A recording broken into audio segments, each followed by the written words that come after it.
Hello and welcome to The Price of Football, the show that looks at the money behind the beautiful game with me, Kevin Day, and Liverpool University's Kieran Maguire.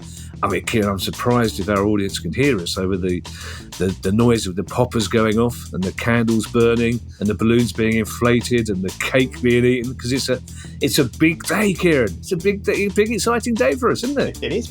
Happy birthday to us. We are 5 years old today. Yeah. I can still remember that first show when we weren't even prepared to look each other in the eye because neither of us realised or thought we were doing anything of any sense. Yeah. I think I deserve a bit of congratulations for my enthusiasm in that opening intro there, Kieran, considering I didn't know it was our 5th birthday until 30 seconds before you pressed the record button. As my actual response was, I don't think many people thought we'd make it this far, just as quite a few people lost money on a spread bet when my marriage reached its 5th year.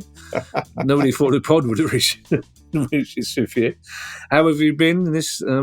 It's only yesterday, wasn't it, that we recorded? Yeah, we recorded on Monday. We're recording this on Tuesday morning.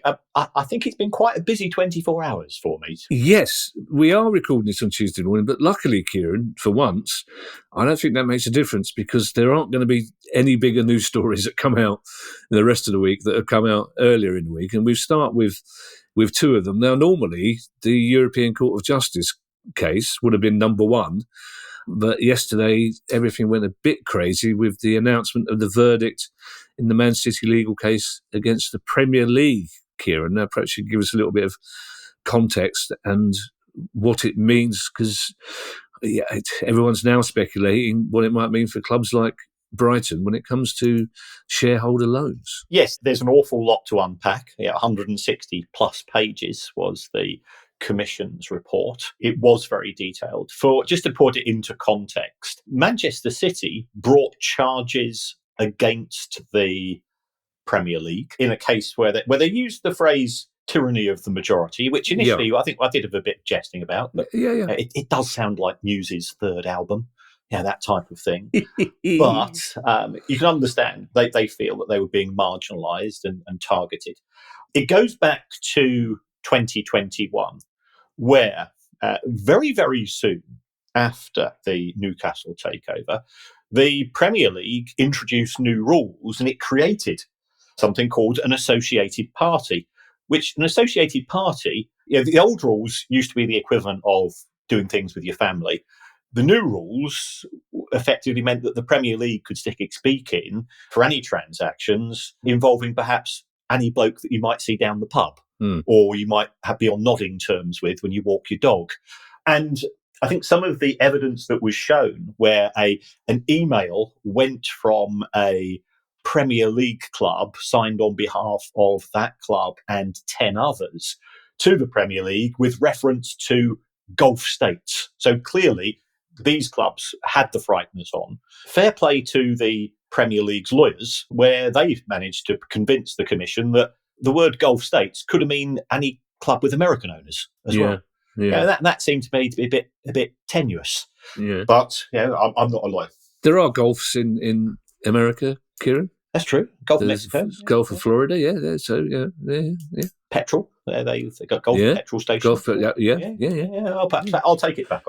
Yeah. So both sides are claiming this as a victory. and it's probably a bit like if you're out with one of your mates and you go to a pub or you go to a nightclub or whatever it's going to be, and you're talking on the way back, you say, yeah, she fancied me more than she fancied you. No, she didn't. She fancied me. It's one of those type. And you're going, you can't have everybody being a winner, with the exception, of course, of the lawyers, who have done extremely well out of this, as they always do. But to broadly summarise, Manchester City will be, I think, pretty happy in the sense that the rules as they present stand are deemed to be not fit for purpose, illegal. As far as the Commission is concerned, Manchester City their lawyers have pointed out, and it's been agreed by the Commission, that if you're going to investigate the relationship between clubs and owners, when it comes to sponsorship and commercial deals, which is the current position, then you've got to extend that to the position where clubs borrow from the owners and the owners don't charge them any interest, because that is saving the club money and therefore it's giving the club a financial benefit. When this was voted on by Premier League clubs a few years ago, they voted 19-1 in favour of allowing 0% interest loans to be treated as 0% interest. So I think this is being sort of dismissed by those people who are on the Premier League side, and it's being held up as a huge issue by those people who are in the Manchester City camp. We are the UN in this. We try to keep a completely neutral stance. If the Premier League is briefing, and that's what it has been doing, that we just need to go and change a few words in the rule book, you've also got to get that voted through. So you've got to be able to persuade at least 14 clubs, or 2/3 of a positive vote, that this is in their best interests. Everton have got a £450 million loan from Farhad Moshiri. If we say interest at 6% on that, and you do that for 3 years, you're talking more than £100 million worth of imaginary interest. It's not real interest. You can still physically say I don't want anything, but we're going to create an imaginary interest charge. Well, that will be absolutely disastrous for Everton. You look at the Brighton situation. Tony Bloom's lent the club over 400 million. I know they've repaid a bit, but even so, again, you'd be looking at 70 or 80 million pounds worth of interest for Brighton. You've got Arsenal involved here too, and I think the Arsenal and Manchester City mutual loathing is one thing which is coming very clear from a lot of recent pronouncements and, again, briefings and leaks to which we sometimes getting included. Arsenal owe effectively Stan Kroenke well over £200 million, 6% interest on that. You're talking 12 million a year over 3 years for a PSR period. That's £36 million all of a sudden that Arsenal can't spend. Manchester City haven't got any borrowing, so they will be completely unaffected if there is a rule change. So I think City will be very pleased about this. Also, one of the things which came through for me was the burden of proof in terms of what is a sponsorship deal worth. And the way that the Premier League's handbook was worded, you were guilty until proven innocent. So that was the standpoint. You have to prove, Manchester City or Newcastle or Aston Villa or whoever it happens to be, you've got to prove that your deal is of a fair value, whatever fair value is. And, to me, there's an element of beauty in the eye of the beholder when it comes to fair value, because there's no such thing as a value for a football player. Ultimately, it's haggled between two clubs. Can that be manipulated? Yes, it can, as we saw with those transfers which went through just before the 30th of June this year. But the Commission appears to have said, well, you can't do that. Instead, you're innocent until proven guilty. And I'm, as anybody that believes in the power of habeas corpus, I think that is quite a significant change. And it's now up to the Premier League to prove that Manchester City's commercial deals, or whoever the club happens to be, are at a non-market rate. So I think City will be pleased with that. The Premier League are taking some solace from the fact that the Commission said, well, we do need some sort of rules. Now, we're not denying that. And some people, again, it has become very polarised. The critics of Manchester City saying, well, Manchester City were trying to destroy the rules. I've read the report. I don't actually see that. They don't like them, but there was nothing in Manchester City's submission saying that they wanted to get rid of them. So where do we go from here? Well, Premier League's very happy with the hearing, but it's also called an emergency meeting of Premier League chief executives for next week. So they will try to thrash out something there. If they can reverse the 19-1 vote, fair play to them, because I think some clubs need a lot of persuading. If I was looking to be selling a Premier League football club, and all of a sudden you've got the fact that prospective new owners They may have thought that a way of putting money into the club was through loans and the benefits of that. Well, that suddenly makes the Premier League clubs less desirable. So does that have an impact on the valuation of clubs if this comes through? There are unintended consequences, which is the Premier League's favourite phrase, in respect of all of this. So where do we go? Could it be really good for Newcastle, Manchester City? Could they get through a couple of deals now? Because I think the Premier League would struggle to deal with those deals negatively. We'll wait and see. The Premier League also got its knuckles wrapped for taking so long to reach a decision. When Manchester City have tried to get deals over the line, the Commission said you've taken 2 to 3 months too long. And Premier League said, we didn't have enough staff. Well, I'm going, well, hold on. I've got the Premier League accounts here. The average pay of a Premier League employee is 141 grand. I don't think you should have too much problem recruiting people to come and join you on that type of wage. A couple of things to unpack there, Kieran. First of all, when you say you're a big fan of habeas corpus, you mean the legal issue, not the heavy metal band, because you're wearing your Motorhead T-shirt, so I can never tell sometimes. Oh, well, I'm a big fan of both, to be fair. Okay. Well, I'll tell you about Lemmy walking out on Buzzcocks one day, Kieran. Oh. That was a story, which is the most spectacular walkout in the history of Nevermind the Buzzcocks, except the show had finished 10 minutes beforehand. Just a couple of things to mention about the Monday verdict.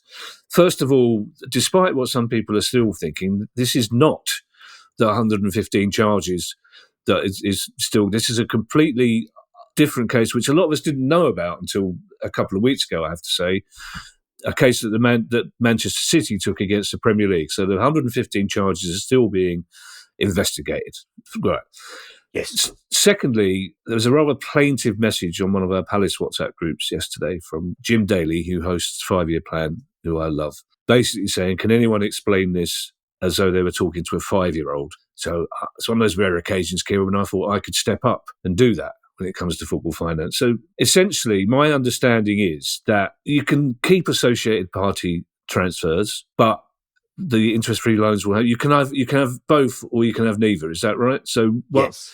You can't have one. So if you keep associated party transactions, then you can keep interest-free loans. But if you get rid of associated party transactions, you're going to have to get rid of the interest-free loans, in which case there will be some problems, as we say, for clubs. So they're not going to get rid of interest-free loans, are they? So the associated party transactions will stay. Well, that would appear to be the position. If you're going to impute an interest charge, an arbitrary interest charge, I would say, as somebody with a finance background, Brighton should be paying a higher rate of interest than Manchester United or Liverpool, because there is jeopardy for a club the size of Brighton or Palace or Bournemouth, and we know where we are in the pecking order of football, and that jeopardy comes from the fact that there's a much higher risk of relegation and a significant decrease in revenues as a result. So what is the interest rate going to be? If you charge the same interest rate to all clubs, I understand it from a consistency point of view, but it's clear that if you're designing those rules, you haven't got a clue about business and you haven't got a clue about risk. I'm not saying it won't happen, but it just, as an academic, I'd say if you're going to do it, and clearly I'm a Brighton fan, I don't want this, because Tony Bloom won't physically charge interest. You'll create an imaginary interest charge, which will mean that we can't go and spend as much money on players. Well, how's that for competitive balance in the Premier League? Yeah, but on the other hand, Kieran, I can see Man City's point when there is nothing more of an associated party transaction than one associated party lending the other associated party money at no interest. So I do get that. I mean, it's one of those things.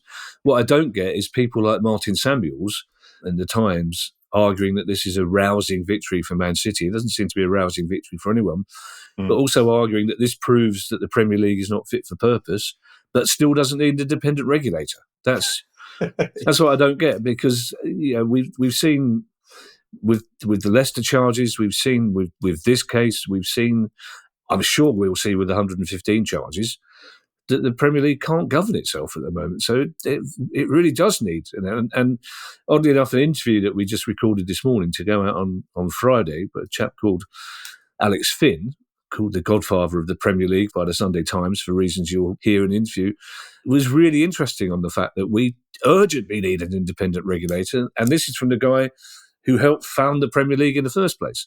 The next big story, Kieran, we've sort of talked about it because we knew or we predicted with some confidence.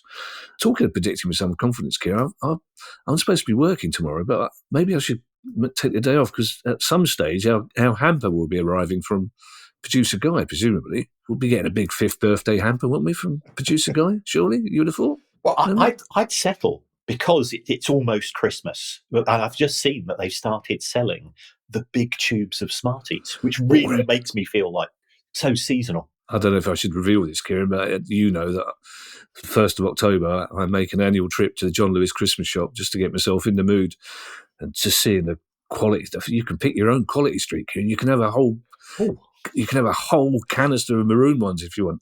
We're living in what times we live in. How have we got to 5 years of doing this, Kieran? Without a BAFTA. I was going to say while still being on, because we've managed to go from a hugely influential FIFA judgment in the European Court of Justice to Maroon Quality Street. We predicted the outcome of this, Kieran, so we have sort of talked about what this means. But again, depending on who you believe, this is either Armageddon when it comes to the transfer industry, or it's something that will be sorted out by sensible people, so it doesn't have a massive effect. Yes, so this is the case. It was brought by Lassana Diarra, who fans of some clubs will remember being a Premier League player, and then his career sort of didn't quite hit the heights. He ended up at Lokomotiv Moscow, and he was effectively sacked. They said he was shirking, he wasn't turning up to training, and they managed to find an excuse. They appealed against his contract in effect, and he was told he had to go and pay, I think it was a €10.5 million fine to the club for effectively, taking the mickey. But Lokomotiv Moscow held on to his registration. And under FIFA rules, if you play for another club and somebody else holds your registration, the reference is you are jointly and severally liable for that compensation. So if another club tried to sign Diarra, they potentially would have to go and pay Lokomotiv Moscow compensation instead, or in addition to, which meant that it was very difficult for him to find another club to play for. So the basis of his case, which was brought by the same lawyer who represented Jean-Marc Bosman, he was effectively suing FIFA and the Belgian Football Association. He ended up at Charleroi, the Belgian Football Association, for loss of wages. And the court ruled in favour of Diarra. And therefore, what are the ramifications for this? And this is, as you eloquently put, it's either Armageddon or nah. And the truth is probably somewhere in between. What appears to be the case is, does a footballer have the right to walk away from a contract under certain circumstances? So we've seen, for example, at Chelsea over the course of this summer, they've publicly humiliated quite a few of their first team squad by making them go and play with the academy kids. Or taking their number off them. So does that give them just cause to say, I've got 4 years left on my contract, sod you, I'm off? The simple answer is we don't know. Where does it leave somebody such as Cole Palmer, who has signed a 9-year contract with Chelsea? Because the ruling of the European Court of Justice is that the FIFA's rules in their present form breach your right to freedom of movement. Now, people will say, well, hold on, let's take a look at other industries. So, I'm just a teacher, but I know lots of people who work in Canary Wharf because I teach there during the summer as well. And they will have contracts which will say that if you leave to go to a rival, you've got to serve a period of 12 or 18 months gardening leave. And that is universally accepted and nobody's tried to appeal against it. Could that apply in football? Well, yes, it could. But for 9 years, a gardening leave period of 9 years. So I think that's an outstanding issue which could be tested at a future point. Some people have said, does this mean that FIFA potentially need to adopt the Spanish system for transfers. And the way that the Spanish system works is that you have a buyout fee in your contract. And that buyout fee, I think Ansu Fati at Barcelona famously had, when they thought he was the next superstar, he was the next Messi, I think he had a €1 billion buyout clause in his contract. And the way that it works is that the player has to buy him or herself out of the contract. Now, they tend to get immediate compensation from the buying club. So, Ansu Fati would pay Barcelona $1 billion or €1 billion, and at exactly the same moment, PSG or Al Nassr or whoever the other club was going to be would pay him $1 billion. It wouldn't actually cost the player something. So are there workarounds to this? Yes, there are. The players' union, FIFPro, are absolutely delighted because they feel it strengthens the players' position. We had Meheta from the Professional Footballers Association on the show a couple of months ago, and this was one of the issues that we discussed. And I think he made it fairly clear, we do not want to destroy the transfer system. We acknowledge that the transfer system is a critical part of revenue or income for many clubs, and without it, football will probably be a poorer quality product.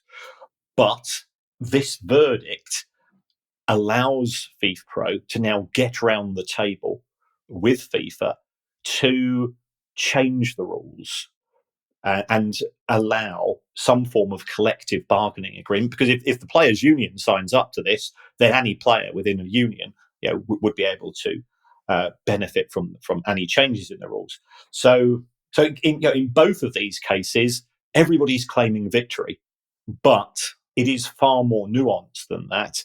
And it is the next step on the road rather than the end of the road in terms of where we stand. I think it's worth pointing out, Kieran, at the heart of this is Lassana Diarra, a human being, who says that he left Lokomotiv Moscow because he was very, very unhappy and was being treated very poorly. I think there are people who even now talk about, you mentioned Bosman's lawyer.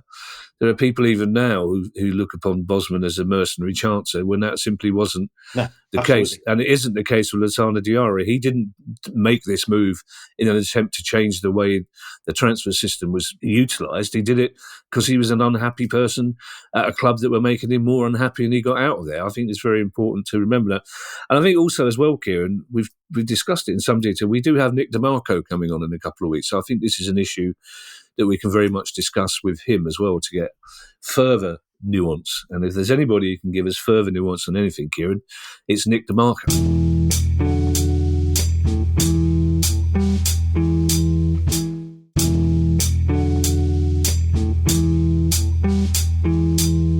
We're only a third of the way down, Kieran, a little stroll along FIFA Avenue.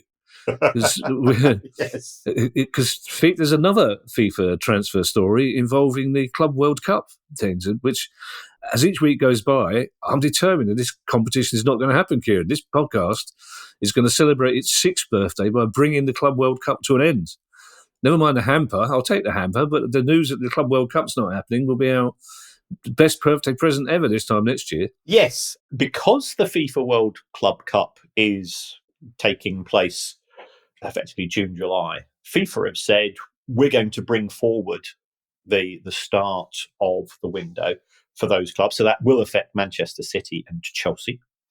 And potentially we might extend it as well. We'll have to wait and see. Because those clubs can't be focusing on what's happening in America. We assume that it's going to take place. I still think it will take place. I'm hearing whispers that despite Apple have pulled out of the TV deal and there's no interest from domestic broadcasters here, I'm expecting a country which has very strong links with Gianni Infantino to have a broadcaster which will sign up for the global rights and will put in just enough money to make this worthwhile for everybody that turns up. But that could be just nonsense that I've heard when out walking the dog, or a random dream I've had at night. Or could have a little bit more substance than that. But this would assist Real Madrid, Chelsea, Manchester City, and so on But it would also cause issues because the tournament is going to be June and July. You've got, I think, Kevin De Bruyne's contract expires on the 30th of June. So does that mean he can play the first 2 games for Manchester City, but not the matches after the 30th of June? You will have a lot of players who are at senior clubs who are out of contract. So what is going to happen with regards to their position? It would be fairly farcical if you can lose players, but also what happens if you do sign a player during the tournament, halfway through? Does that mean that they are cup tied? Are they not cup tied as far as this is concerned? So the whole issues surrounding the Club World Cup is that it's Infantino's pet project, and nobody at FIFA is prepared to stand up to him and say, look, we're not convinced this is the greatest of ideas, because he is effectively the Don of FIFA, and nobody tells the Don that they've made a bad call. But there doesn't appear to be interest for it. There's no indication of sponsors. Sponsors for the 2026 World Cup, they've been announced. Sponsors for the 2025 Club World Cup, no sign of a TV deal. The clubs that are involved are keeping quiet. When I think Carlo Ancelotti said, bloody hell, I really don't want this. He then sort of did a big U-turn because clearly pressure was put on him, because the bean counters at Real Madrid saying, well, we're going to get a lot of money out of this. We're not interested in football, but we are interested in money. So clubs are sort of being relatively tight-lipped, but they're not coming out. I've not heard Manchester City saying, oh, we're going to have a special kit for the Club World Cup, or we're planning this for fans. Well, partly due to the fact that they don't know where they're going to be playing and when they're going to be playing, which again is sort of dragging on. In terms of the competition. So that's where we are. But the transfer issue, somebody's just realised that it straddles contract extermination time. Or termination time, not extermination. Extermination's great, Kieran. That sounded... That'd focus. That'd be a ratings winner. It would focus the PFA's attention, wouldn't it, as well? That's right. We're going to exterminate your contract. You say Infantino's has a country that he has relations with. Yeah, I've narrowed it down to 2. So it's either Italy or Saudi Arabia. Yeah, we'll see. I suppose, in the interest of balance, Kieran, and I think it's only fair to say that, I mean, there will be Asian and African teams taking part in this tournament that will welcome it with open arms, because it will make them a lot of money. Yeah, I mean, every club will make a lot of money. Right. We're talking, I'm hearing stories of a minimum of £50 million each. Minimum? Which could be pretty transformational. Wow. So where that money's coming from, because the whole rationale behind this competition was that Infantino was jealous of UEFA making money every single year through the success of the Champions League. And FIFA loses money 3 years in every 4, with the exception of the FIFA International World Cup, which is a fantastic tournament, and everybody looks forward to it. They were hoping that this would sort of fill a gap. Well, that leads us handily on, Kieran, to our next story, which involves both FIFA, the World Cup, and Saudi Arabia. Yes. Normally, when you make decisions which are 4 years apart, they're independent of one another. So, if I'm talking with the Baroness about where do you think we should go on holiday next year, and we say, quite fancy, perhaps Croatia, or perhaps do the West Coast, do Big Sur, drive down California with my Motorhead T-shirt on. I'm envisioning that. And if she said to me, if you do that, you've got to commit yourself to where we're going to go on holiday in 2029, because that's 4 years later. Okay, well, why? What on earth do that case? But FIFA, I think, are saying differently. You've got one vote which covers 2 World Cups. So for all of the delegates who might have reservations about Saudi Arabia hosting the 2034 World Cup, and we're not anti-Gulf state. And if people want it to take place there, and the MBS vision for the expansion of Saudi Arabia as a sporting hub, if that's the facility, that's what they want to use, then fine. But don't crowbar that into having to approve both the 2030 and the 2034 World Cup as a single choice. It's a bit like saying that you've if you vote for Keir Starmer, you've also got to vote for Nigel Farage, and it doesn't make sense. Yeah, okay. Farage. Our next story, Kieran, leaves FIFA behind, thankfully, and takes us to Royal Berkshire. And it's a story about Reading. And as with most stories about Reading recently, it seems like it might be good news, but it also comes with bad news attached. Yeah, I think we've got a bad news sandwich here, right. in my personal view. So let's start with the known bad news. As you know, I'm very keen on Companies House, and it does a fantastic job. I'm sure they've wished you a happy birthday, Kieran. I hope so. They do. They can send me a framed certificate of a set of accounts. I'll be absolutely made up. You haven't got room in your toilet wall for another set of framed accounts. That's true. Yeah, my uncle used to live in Milan. And he used to go to the opera there on a regular basis. And you go into his toilet and he's got all of the programmes from all of the operas that he's been to. And it is pretty inspiring stuff. Yeah, if I have Reading's 1985 profit and loss account, I think it could have the same heft for anybody utilising the facilities. So I'll put that to the Baroness. You say it's inspiring stuff, Kieran, but if I were to go to your uncle's house in Milan and go to I like a bit of opera myself, and if I was in the toilet, I'd be really frustrated that all I could see is the front cover of all these programmes. I'd think, I wouldn't mind reading that. And you think, well, I can't read Italian anyway, so it doesn't matter. So, but again, how did we get to 5 years? So Reading, Kieran. Yes. So Reading's accounts are formally due 9 months after your year end. It is possible to exploit a loophole and apply for a 3-month extension. So in respect of Reading, we were looking at the accounts for the year ended the 30th of June 2023. Should have been published by the 31st of March 2024. They were slippery snakes and put in for the extension. Now, there's no justification for it in my view, but Companies House tends to nod things through. So that meant that they had to publish them by the 30th of June. So you get to midnight on the 30th of June, and I'm busy refreshing. I'm there tapping away. No sign of the accounts. 2nd of June, 3rd of June. So I get a bit stroppy on social media, and I've got sort of good relationship with Reading fans, and we've had them on the show, and we absolutely sympathise with the fan base. So we have tried to keep this in the public eye. But fair play to the EFL, we are now 3 months beyond the final date. It is a criminal offence to not submit your accounts to Companies House. But the trouble is, it's a criminal offence for which the tariff is a very, very modest financial penalty.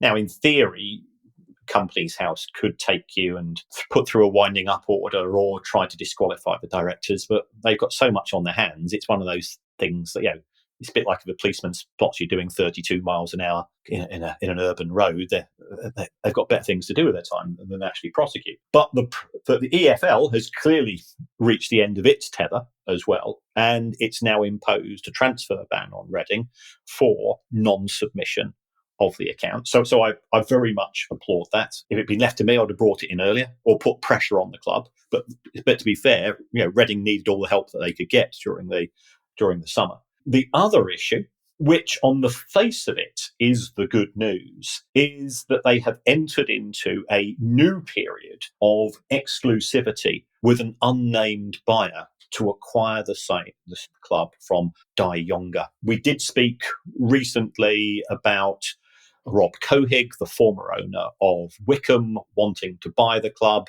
That deal fell through.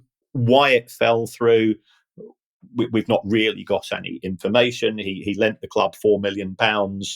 He got that money repaid. We spoke about the issues with Elise as well, that Reading significantly benefited when Palace sold him to Bayern and so on.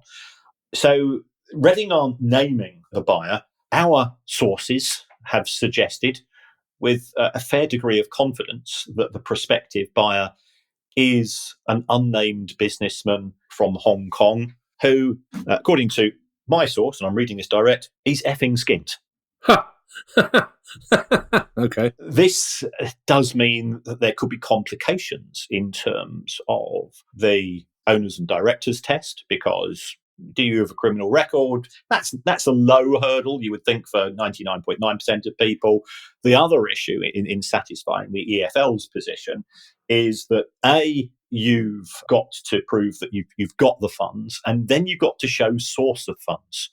And this was the issue which prevented 777 acquiring Everton. And we've given the Premier League a sort of bit of a pasting on many occasions, but this is one area why I think the Premier League does deserve some credit for preventing that taking place. So if our source is correct, and it's a source that I trust implicitly, you do worry either this is not good for Reading in the short or medium term. If we take a look at the last time a football club was sold, and this is not xenophobic in any way, shape or form, but if we go back to Wigan Football Club, when it was owned by a Far East owner who then sold it to a guy called Al Young, everybody said, that's a relief. And then 3 weeks later, Wigan Athletic went into administration. So that's my concern. Is this some form of hospital pass? Yeah, I hope I'm completely wrong, because Reading fans have been through far too much.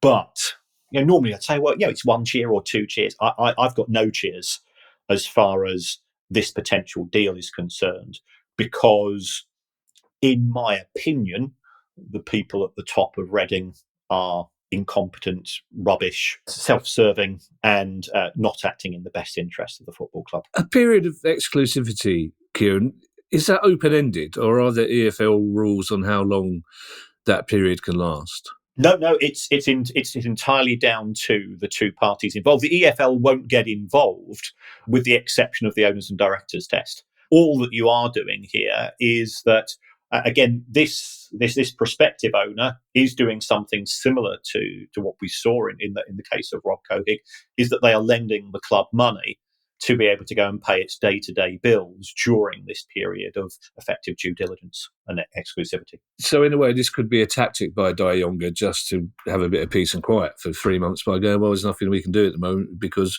we're in a period of exclusivity with an unnamed buyer. Could be. Could be. Yeah. You wouldn't put anything past. Anyway, talking of loan interest, Kieran, as we've got two stories about it coming up. The first involves Manchester United, which has been revealed by you doing a bit of digging. Yes, Manchester United has become a soap opera instead of a football club. And I absolutely understand that with the huge fan base that it has, everything becomes a story. There's been a lot about the spending of money at Manchester United. So the issue for me with Manchester United, we started off by talking about interest-free loans.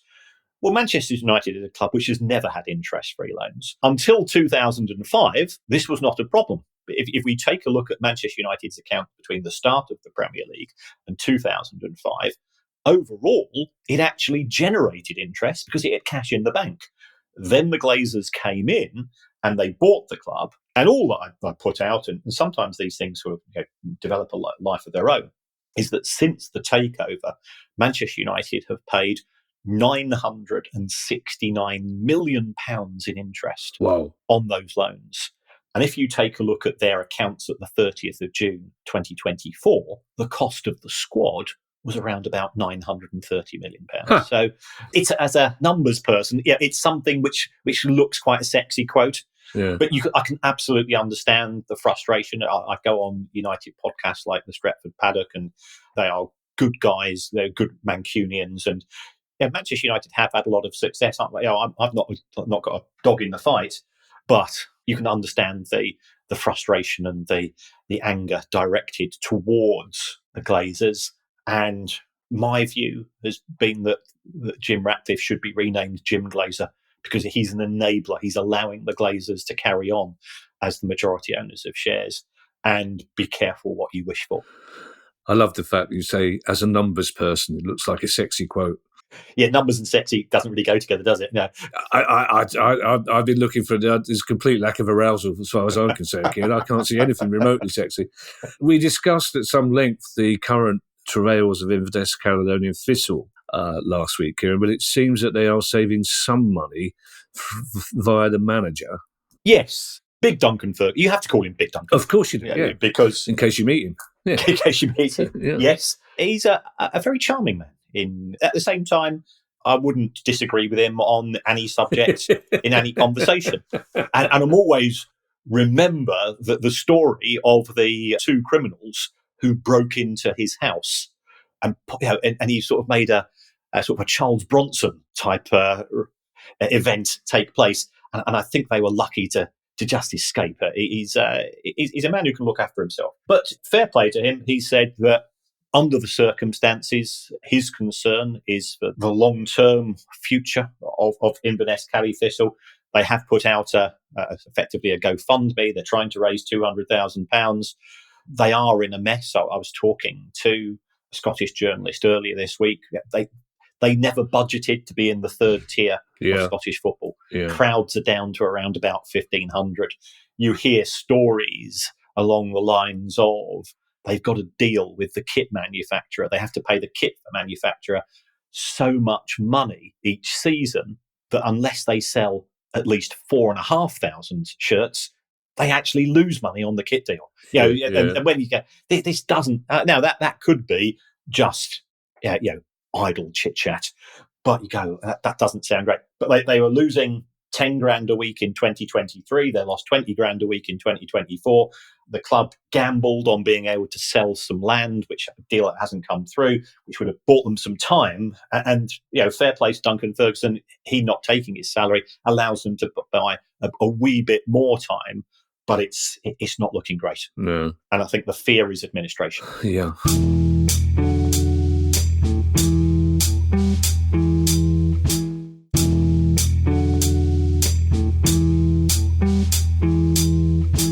Back to loans, Kieran, and Shrewsbury Town have said they £2.1 million worth of loans made to the club by the owner will not be repaid. Yes, and again, this sort of links back to our first story. One of the things that people who are on the Premier League side of the ATP ruling, or APT, ATP's tennis. Price of tennis, as an idea. I'm not hosting the price of tennis. Right. But one of the things that people who are on the Premier League side of the decision said, well, you can easily write off these loans by just converting them into shares. Yeah. And yes, you can convert them into shares. But first of all, we're talking about £2 billion. So just writing off, and I appreciate it's spread between different owners. Owners just willingly, effectively writing off £2 billion worth of loans to clubs isn't something that will necessarily come easy. And also, depending upon who the club, it could significantly impact upon the dynamic. So if we take the case of Palace, you've got 3 or 4 owners. Now, not all of the owners have lent money to the club. If, say, John Textor if he had a loan, converts that into shares, could that mean that his shareholding in Crystal Palace goes above 50%? In which case, the whole dynamics of the football club change. Because if I'm going to have less loans and more shares, it means that Steve Parish has the same number of shares of the bigger pie, so his percentage holding would decrease. It would become diluted. So all of these things are complicated. In the case of Shrewsbury Town, the majority owner, a guy called Roland Wycherley. We don't have enough Roland. When was the last Roland who was a football player? The only thing Roland I can remember is the one from Grange Hill and the guy that invented the stamp. Roland Hill. Hill. So Grange Hill, Roland Hill, not related. Oh, yeah. Roland Riveron. Oh, yes, yeah. How long have you got? No, I think just on Roland Riveron stories. Yeah, you're right. There aren't enough. Imagine the sticker Roland would get in a dressing room, though. You can imagine. Yes. As a result of writing off he's not written off, he's converted into shares. His stake in Shrewsbury Town Football Club has gone from 77% to 87%. Now, he was the majority owner. He's still the majority owner. It's not really much of an issue. I'm just thinking for other clubs, this could be much more of an issue, as I mentioned, in respect of the Premier League. Our last 2 stories, Kieran, take us to one club that we talk about a little bit too much, worryingly, and one club that we've never, ever mentioned before. And the first is Morecambe. Yes, the Shrimps Trust, who do a fantastic job at arranging coaches for matches, keeping the fan base informed as to what's happening in the case of Morecambe. They've issued an update on the sale of the club, we've always been in favour of a transparency, and here you can understand why fans of clubs get so frustrated. So the Shrimps Trust have spoken to three parties. First of all, there is something called the Bond Group, who is the owners of the club, and the Bond Group is effectively controlled by somebody called Jason Whittingham. Jason Whittingham, I think he needs to buy himself a Filofax or a phone with a diary in it, because he has a habit of not turning up to meetings which have been arranged. So he's not in my good books. He was also the owners of Worcester Warriors Rugby Union Club, which is no longer with us because it went into administration and effectively ceased to be. He says, I'm in talks, but I'm not going any further than that. So then the trust, they went to the board of directors. I've got a lot of time for the board of directors of Morecambe. They're effectively unpaid volunteers who are doing the best that they can. Morecambe's not having a great season. It's at the wrong end of League Two. And they say, well, we're not allowed to say, because effectively Jason Whittingham has meant it impossible for us. We think something is taking place. So then the trust, they went to the EFL, and the EFL said, and I understand why they said this, we never comment on deals whilst they're in progress. Yeah, of course. We will confirm things at the end of it. So it does look as if some conversations potentially are taking place. And in the meantime, Morecambe are limping from match to match. Okay, the bills appear to be being paid, which is a positive, but that's about the only thing you can say in favour. Well, the other thing in favour is hats off to the Shrimps Trust for being so proactive. Kieran, yes, Not sitting back and waiting for things to happen. The club we've never mentioned before, Kieran, is Angel City FC over there in the United States. That's right. Angel City's only been around for 3 years. It's part of the NWSL as far as National Women's Soccer League is concerned. Now, they have been in trouble before for, and I quote, tampering with contracts, I think in respect of players at other clubs. They were set up, I think one of their big owners is Bob Eisner from Disney and so on. They were valued at $250 million as a startup club in the NWSL. And the reason, again, why that might be of slight relevance to us is, does that therefore set a benchmark for Chelsea Women's Club, which allowed Chelsea to sell Chelsea Women's Club to Chelsea, what appears to be quite a big fee? We will have to wait and see. But they have been punished for going over the salary cap. So like most American sports, there is a salary cap. And it looks like they went over by around about $50,000, but they were fined $200,000. And this is a bit like a luxury tax. And I've sort of been a big fan of luxury taxes as far as the Premier League is concerned. If you want to spend more money than what's been agreed in terms of either wages or salary, wages or transfers, okay, well, it's your money. You've got to set that money aside for the next 3 years to make sure the club doesn't get into distress. And B, you pay a tax of, and I estimated the tax should be at 500%. So if Newcastle want to spend an extra £200 million, they have to give an extra £1 billion to the Premier League. That gets distributed. I'd split that, 60% perhaps to Premier League clubs, 40% to grassroots football. Everybody can be a beneficiary. Is that the same Bob Eisner from Portsmouth? Yes. Yeah. Oh, okay. Cool. Just so I know. Thank you to everyone who's donated to the pod via our Patreon page. If you'd like to make a small monthly contribution as well, it'd be very kind of you, and it'll get you access to our chat community and our regular quizzes, the big Christmas ones coming up. And you can do that by going to patreon.com/priceoffootball. If you have a question you'd like answered on the show, email us at questions@priceoffootball.com. Don't forget you can follow us on Twitter X, and you can find us on YouTube. And if you'd like to buy our book, you can find details on our website, priceoffootball.com. We'll actually be back tomorrow with that interview with the godfather of the Premier League. But in the meantime, for just 24 short hours, I'll hand you over to Mr. Kieran Maguire for his customary farewell. Thank you to everybody for the last 5 years. I always say on a personal basis, it's been the most great thing, been the most exciting thing I've ever done in my life, which is probably a particularly, people say, well, think about your life, Kieran. Think about the low bar of your life. You're a colourblind, teetotal, chartered accountant that's never been in prison. You've done absolutely nothing.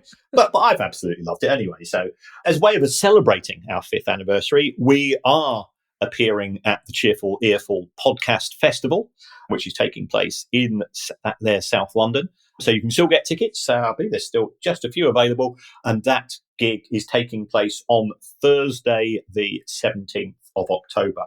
If you want to support the show in an alternative way, give us a review. We've got 2,400 reviews because I've got a spreadsheet with every single one of them on. This comes no surprise to anybody, going back to just how exciting my life is. And it doesn't matter what you say. So you could even say you would rather have the show presented by Roland Rivron and Gripper Stepson from Grange Hill. I tune into that, mainly for Roland Rivron, it has to be said, because I'm a huge fan. That would go one of two ways, Kieran. No, actually, I'll rephrase that. That would go one of one ways, Kieran. And it would probably end up in Amsterdam, I imagine. Also, can I just endorse what Kieran said? It's been an absolute pleasure. Every single one. I so look forward to recording this podcast and doing the live show. It's been a life changer for both of us. And thank you very much to everybody who's listened and made it happen, which of course includes producer Guy, who literally did make it happen.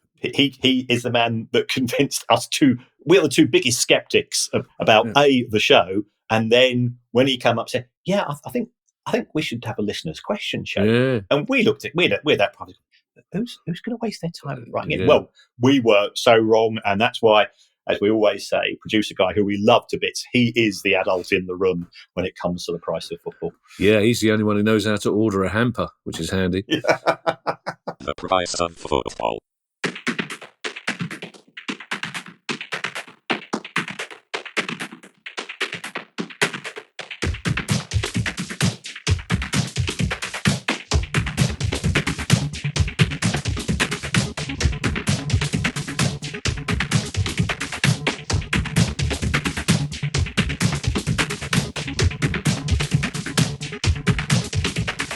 The price of football.